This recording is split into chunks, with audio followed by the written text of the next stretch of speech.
to my channel. Today I have a special episode I'm just throwing in between my yearly rankings. This is I was needed a change up a little bit, so I rewatched a movie from 1920. This is I'm going to do this once in a while, just throw a movie in from a rant from years. Maybe I'll go in order, I don't know. Haven't decided yet, but just one that I think is an absolute must buy, must have in your collection from years. Give you a little rundown on it, my quick thoughts, just quick little videos. And today for 1920, this is an absolute must buy. This is from Kino Classics, Kino Lorber's line, and this is the Cabinet of Dr. Caligari. This is just absolute must-have in your collection. German expressionism, at its absolute finest. This is in some ways the dawn of horror movies, kind of. I know there was a couple movies that came before this, and then 1910s, but they're like shorts. They're not full-length feature films. This runs in at 77 minutes. So it's almost a full-length film. Yeah. This is one that I first watched about a year and a half to 2 years ago. I watched it with both of my daughters, and they both absolutely loved it. I've told this story before on my channel. I didn't think in a million years that, because this was the first ever silent film I had ever seen. So I didn't think in a million years that I would like it, let alone them. And it shocked me.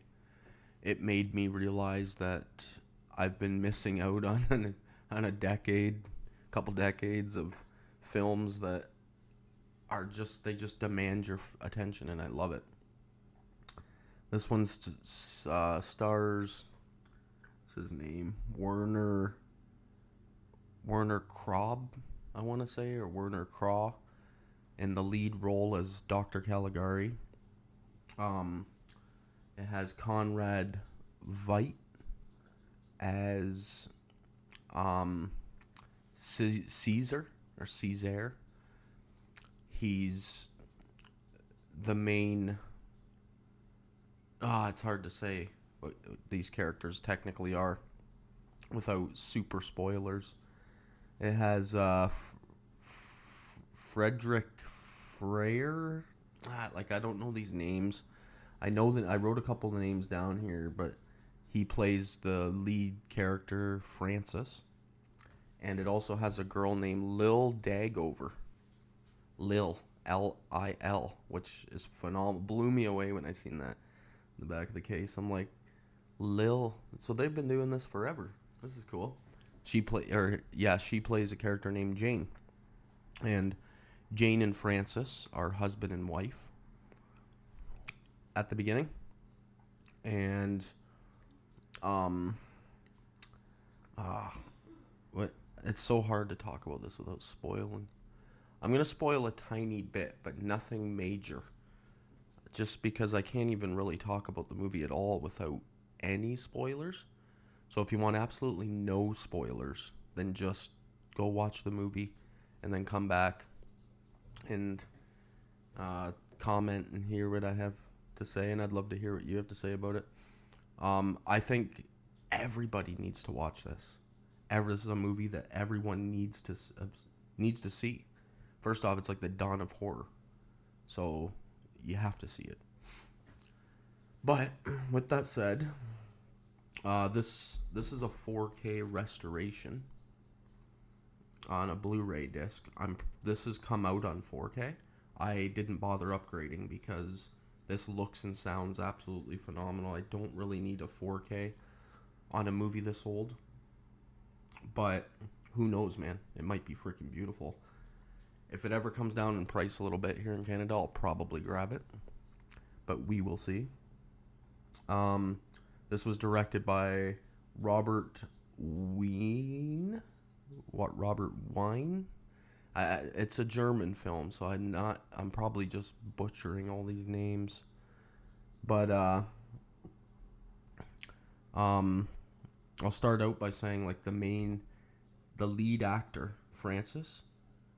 Uh, he gives like an insane stage play style performance. Like it feels really stage play, and it's absolutely awesome. Like it. If you've seen a silent film, you know what to expect, and he just goes above and beyond. It's phenomenal.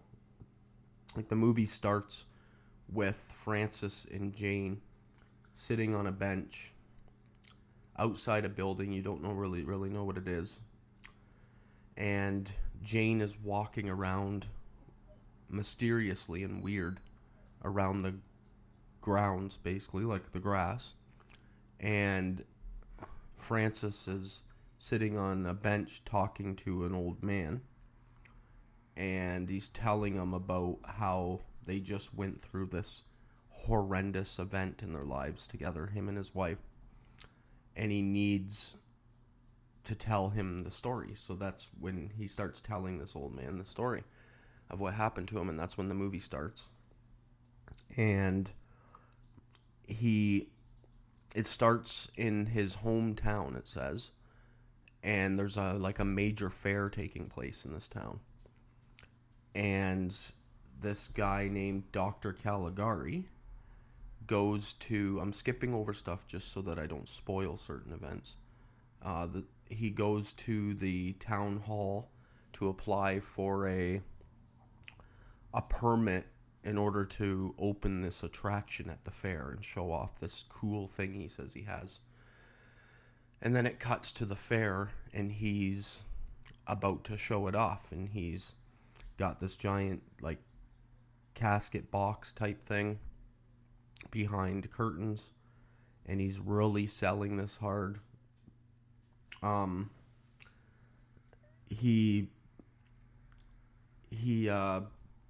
oh man, sorry, it's really difficult to not spoil.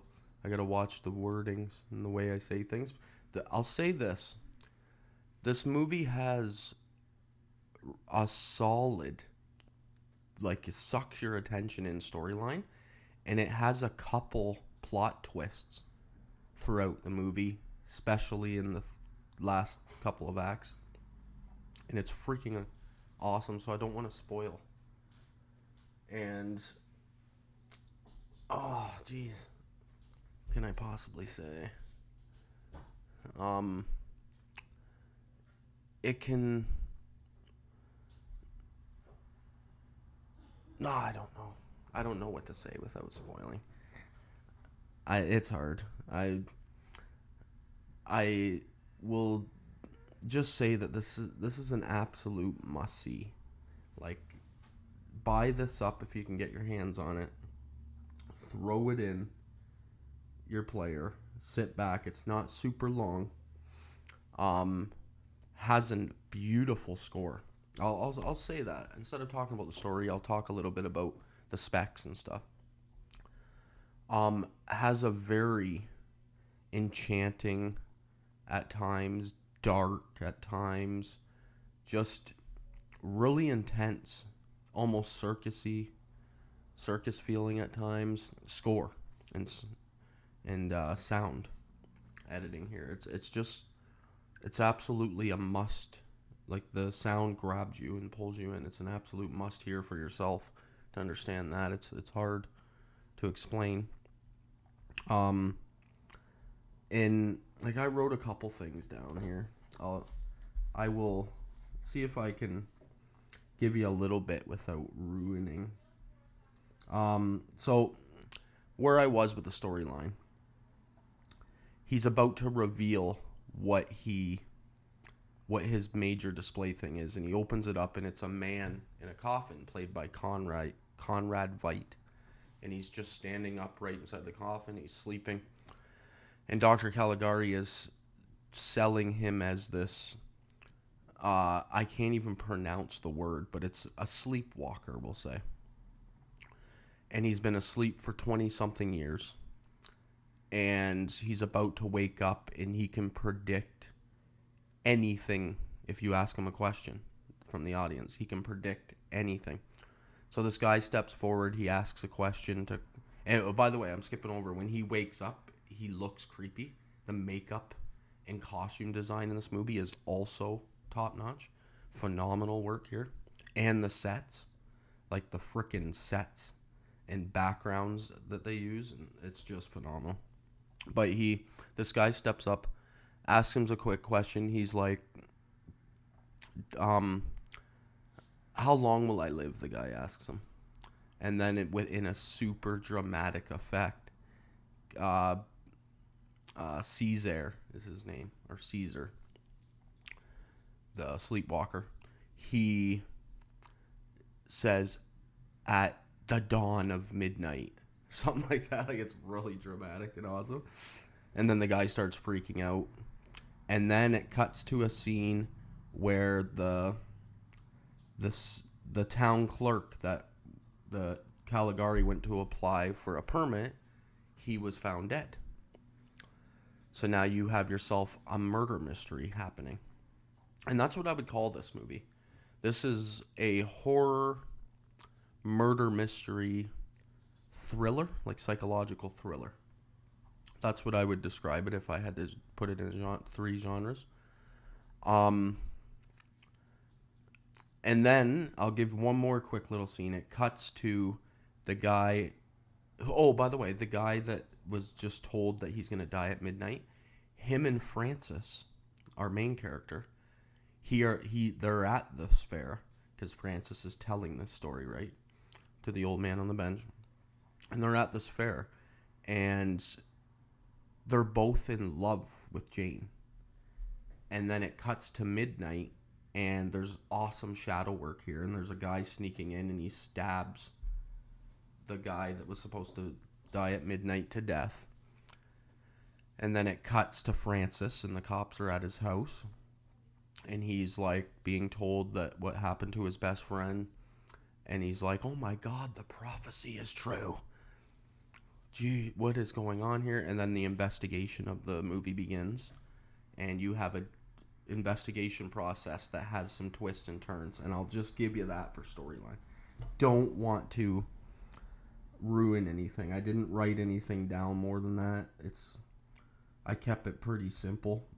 I did write that the movie has beautifully haunting imagery throughout it. Like, it's a masterclass in the imagery department. It's freaking wild shit. I'm gonna keep these videos just short and sweet, to be honest, and just try to sell a movie here and there for each year that I think every collector and every fan of films should own in their collection, and you'd be proud of owning. These are all my like personal stamp of guarantee that you would not be disappointed with this movie and any that I do going forward. Yeah, that's about all I wrote down. I'm not going to go any deeper on the story. I don't want to ruin it. It's a must watch. I did give them scores. So, starting on these episodes, if I do more, I have 5 categories, and each one's out of 5. So, like, my first category is performances. I gave that a 5 out of 5 on this movie. I think that the performances are top notch. The expressions on these people's faces as they're trying to sell you a movie without speaking. No sound. Freaking awesome, man. Just love it. My second category is cinematography. I also gave that a 5. I think the angles and the way this movie is shot is just beautiful. Smart, just almost genius-like filmmaking, especially for like 1920. It kind of blows my mind how good it is. My third category is score and sound. And yet again, I am sitting at a 5. I think the score does a perfect job of helping with the storytelling. Like, the score really goes with the scenes. If it's a circus scene, it feels dark and mysterious and circus like. When it's a murder scene, it does a deep, like, tones, like, doo, doo, like, just deep tones. It's cool, man. It's so 5 again. Storytelling. 5 again. I will go ahead and tell you that this movie is a 5 out of 5 for me. So far, it's the best 1920s movie I've ever seen. I haven't seen a lot, but I'm starting to dive, and I'm liking everything I've seen so far. There's a couple really close runners up to this. So storytelling, a 5 again. The ending twist actually shocked me. Like, I did not guess it. It was out of nowhere. I was like, wow, awesome. Because there's a couple plot twists. And then my last category is a couple in it. I put visuals, costumes, and set designs. And I give this movie a 5 in that category as well. The visuals are some of the coolest color palette. Like, it's just beautiful to look at. The set designs are, it looks like they made this movie out of, like, paper mache in some spots. Like, it is pretty wild looking.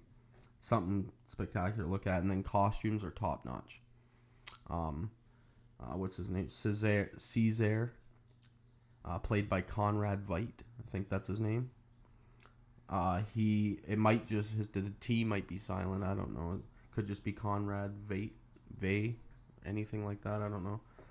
But he does an unreal job. His costume's awesome.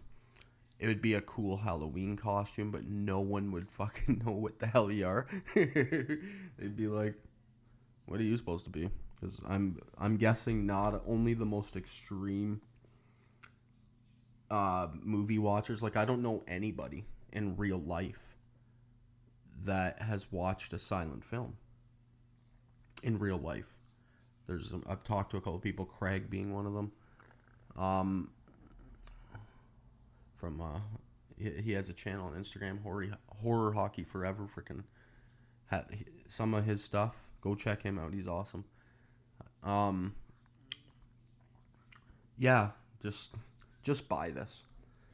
Like I said, it's been put out on 4K. I don't know if it can look much better than it does here. Like, it is 1920. You're getting your, like, your full screen. Like, it's the I don't know the aspect ratios. Like, is that like 4:3 or something? Like, I don't even know the aspect ratios, but it's where it cuts the sides of your screen off. It's just the middle of your TV, but top to bottom, and it looks fantastic and sounds awesome. Like, this is guaranteed. What's the sound specs on this? Doesn't say. It was coming through my my surround speakers, so it might be a 7.1. It might be a Dolby Atmos. I don't even know, but sounds awesome. Check it out. Thanks for checking out this episode. I will get better at this, obviously. I had a few moments there in the beginning where I was falling apart. It's really hard. I struggle to, like I only wrote down a couple little, like, cliff notes here, but I struggle to, like, remember everything exactly I want to say about a movie. I need to start writing more stuff down, and just bring the pad with me to do that, especially if I'm going to do single movie episodes where I want to dive a little bit deeper. But this is my first crack at it. I'm trying my best here. Bear with me. I'll get better. I will figure this stuff out, but I just want people to buy movies and talk about movies. That's my goal. This is a must-own. Thank you so much for joining me, and I will see you probably, tomorrow night I'm going on with Bitter Wolf to do something, but Wednesday night I will be back, and I'll be bringing you 1986, 5 movies that I think are must grabbers. So thank you.